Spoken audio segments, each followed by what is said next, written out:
Zee 24 तास एक पाऊल पुढे।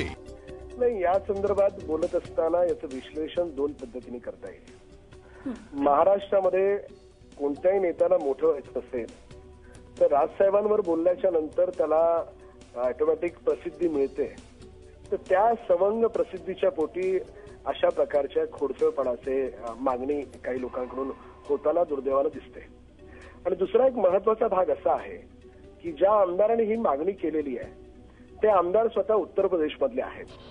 म्हणजे उत्तर प्रदेशमधून त्यांनी महाराष्ट्रात यायचं, या महाराष्ट्राच्या मातीत राहून इथे आमदार व्हायचं, इथे पैसे कमवायचे, व्यापार करायचा, ठीक आहे, या सगळ्या गोष्टी एका बाजूला।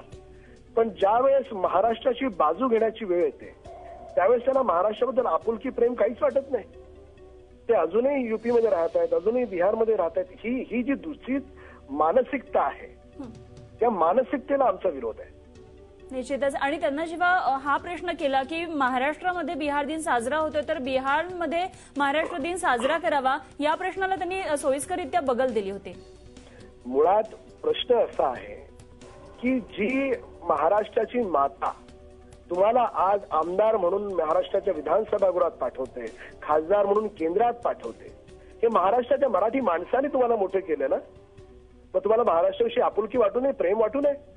आणि जर तुम्ही ज्या राज्यात राहून ज्या राज्यात तुम्ही मोठे होता त्या राज्याविषयी तुम्हाला आपुलकी वाटत नसेल तर मला असं वाटतं सगळ्यात मोठं दुर्दैव काय असेल तर हेच आहे। निश्चित।